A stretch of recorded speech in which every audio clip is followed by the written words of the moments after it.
So we are on a grill restaurant on the hi honey, stay there.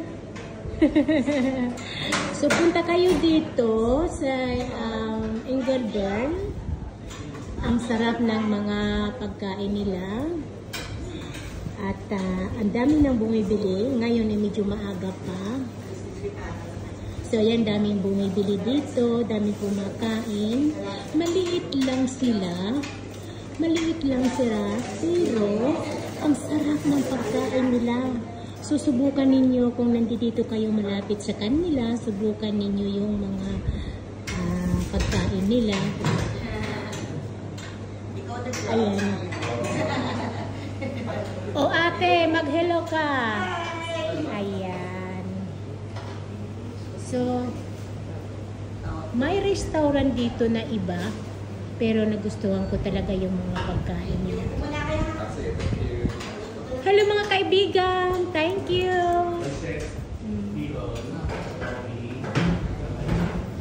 So, dami dito. Newspaper to kayo? No, just vlogger lang. No, just vlog. No, iba-vlog ko lang ang pagkain dito ng mga kababayan natin. Yes. So, ayan. Maliit lang itong restaurant. Pero ang sarap. At saka malinis sila. Nakita mo naman. Malinis sila. Papakita ko yung mga binibinta nila. Ayan. So, hindi ko masabi lahat ng mga pagkain yan kasi hindi ko kilala. But, it's masarap. Yan o, dami o. Talagang nakakatakam-takam ka pang kumain. Ayan yung mga pagkain nila. And araw-araw yan is everyday they're gonna change. They change it everyday. Yeah. So guys, if you close here by on Engelbern, coming visit here. Coming visit and see try it. And ate, marami kayong mga diba?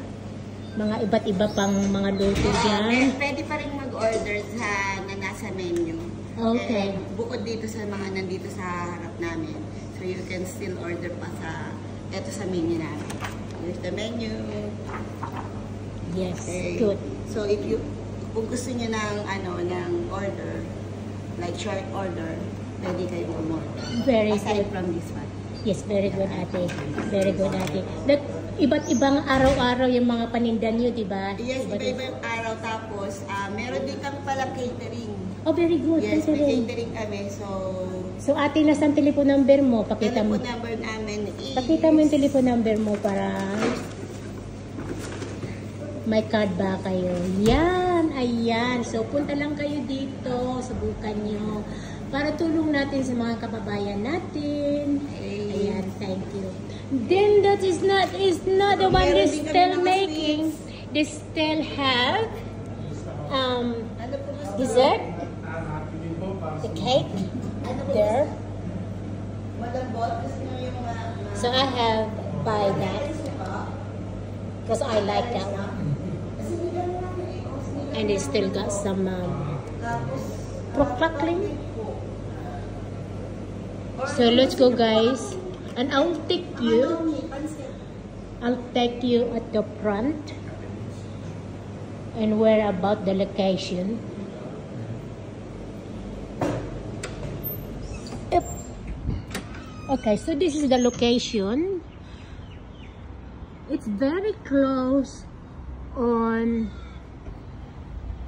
train station. Just walking distance to train station. And this is the place there. So that's the outside. That's the one there. And that's the address. That's the address there on the building. And that's the front.